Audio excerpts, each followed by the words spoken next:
chair. She broke your throne and she cut your hair, and from your lips she drew the hallelujah, hallelujah, hallelujah, hallelujah,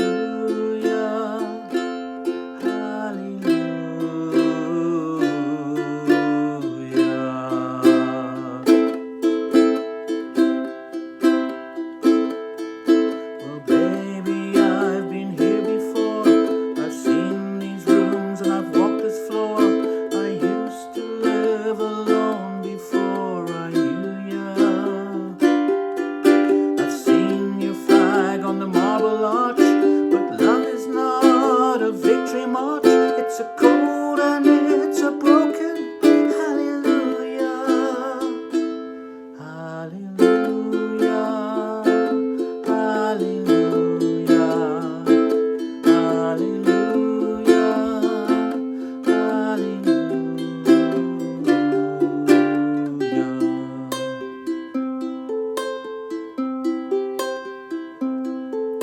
Well, maybe there's a God above, but all I ever learned from love was how to shoot somebody who outdrew ya.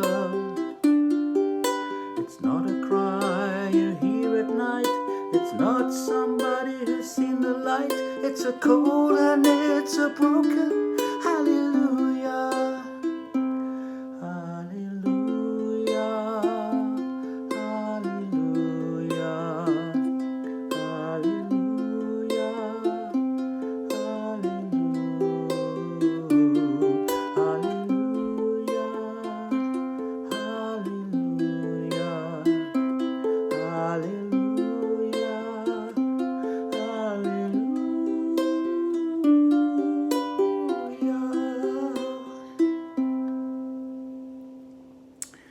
Hallelujah by Leonard Cohen. Famous versions of this song, and there are many, many versions of this song, include one by John Cale. My favourite is probably one by Jeff Buckley on his album called Grace.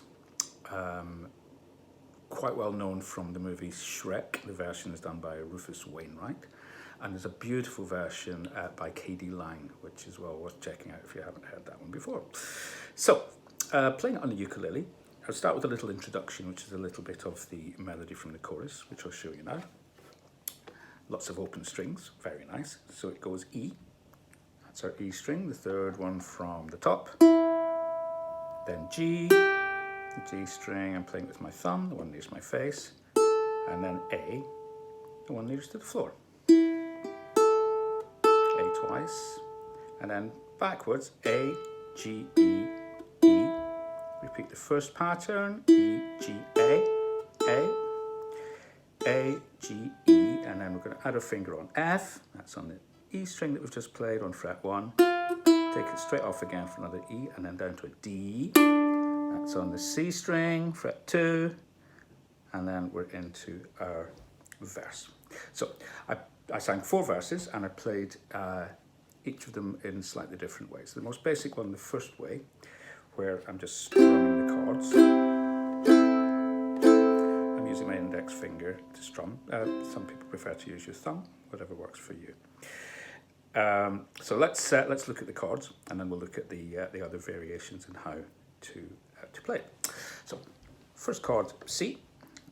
Our favourite chord. If you've got stickers on them like I do, you'll find it's a red sticker on the A string, fret 3.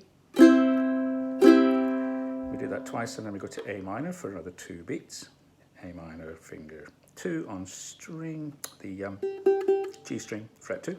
2 beats on that, and then we repeat. Next chord is F. So if we're playing A minor, we can keep that finger there and add finger 1 to the E string on fret 1. On my one, you see there's a double sticker, a yellow and a green one. 4 beats on that one. And then we've got 2 and C. And then it's a G. We're playing G7. It makes it a little easier on the ukulele. There are a couple of good reasons for using G7. So G7 on the green stickers, if you've got it marked up like I have. 3 fingers like that. Let's go through them quickly. My finger 3 is on the A string fret 2. My finger 1 is on the E string, fret 1, and my finger 2 is on the C string, fret 2. And then we've got back to C for 2 beats, then a single beat on an F chord, like we did a moment ago, and then a G7. Then we've got A minor for 2 beats, F for 2 beats, G7 for 2, and then here's a chord that might be new to many of you. It's called E7.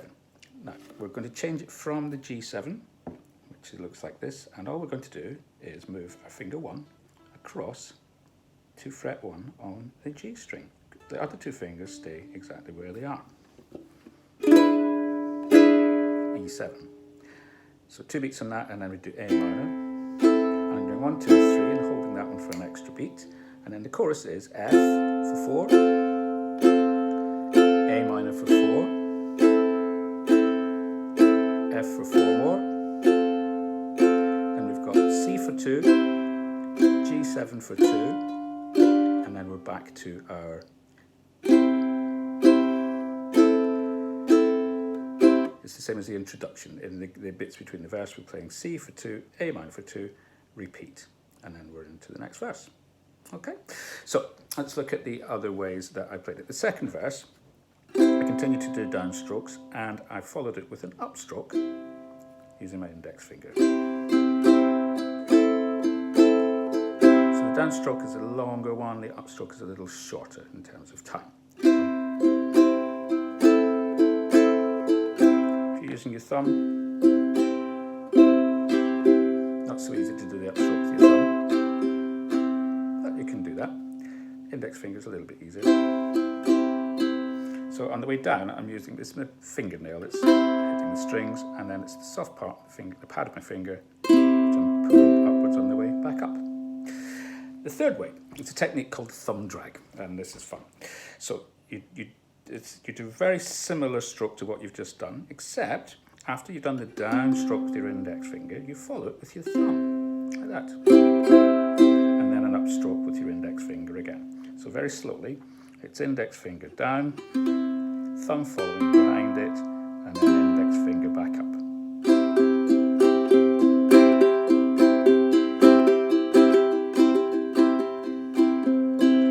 Nice little technique, that one. Tricky at first, but well worth practicing. Now, playing this, I wouldn't necessarily play the verses separately like that. It makes it easier to teach when I do it like that. I might mix it up a little bit. For example. Well, I heard there was a secret chord that David played and it pleased the Lord, but you don't really care for music, do ya? It goes like this, the fourth, the fifth, the minor fall and the major lift, the barefoot king composing hallelujah. That was fairly random, just mixing up the 3 different styles. Now the 4th style, this is a little bit more intricate. It's my favourite way to play this song, but it requires using thumb, index and middle finger of my right hand, my plucking hand. And so instead of strumming this time, we're plucking individual strings. And I'm following a pattern. It's the same pattern every time, and it sounds different because the chords are changing. The pattern is like this. The example I use is the C chord.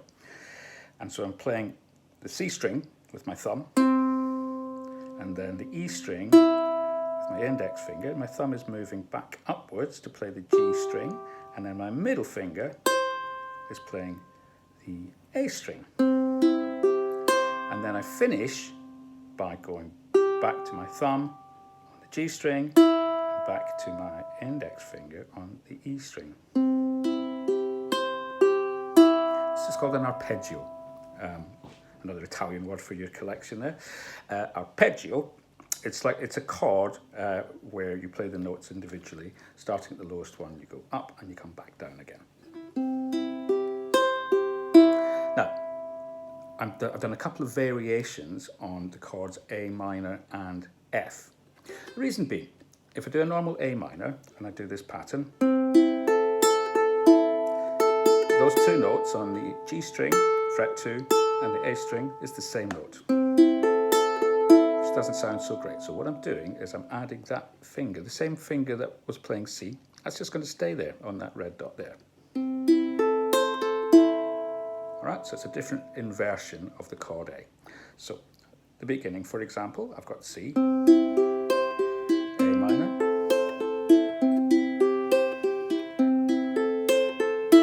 okay? And it's the same trick I'm using when I do F. So I've got my regular F and I'm just keeping that finger there. It's for exactly the same reason. Without it, you've got that same note twice. Much better. And that's the other reason that we're using G7 rather than a full G. G. You've got those two notes, both of them G. Doesn't sound quite as interesting as there. Okay. The other reason being it's much easier to change from G7 to E7, our next chord, than to do it from a full G. It requires all three fingers to do a bit of a shuffle, which is a bit more tricky. So, all right. Now the final little tricky bit is in verse 1, in all the verses, but in verse 1 where it says the fourth, the fifth. You've just got one beat each on the chord F and then G7. And to do that with the arpeggio is a bit more tricky. So I'm doing the same pattern. Those first three notes of the arpeggio on the F chord, and then I change the chord to do the other three notes playing strings, the A string, the G string, and the E string. So, okay, it's worth practicing a few times to get the hang of that. Now sometimes I would instead of using that finger when I'm doing the A minor, the inversion of A minor or even F, I'll sometimes choose to use my pinky, my little finger. That's sometimes a bit more comfortable. That's a little bit of a stretch. That's not so much. So that's an option for you. You can see that there. There you go. So, hallelujah. Have fun with that one. See you all soon.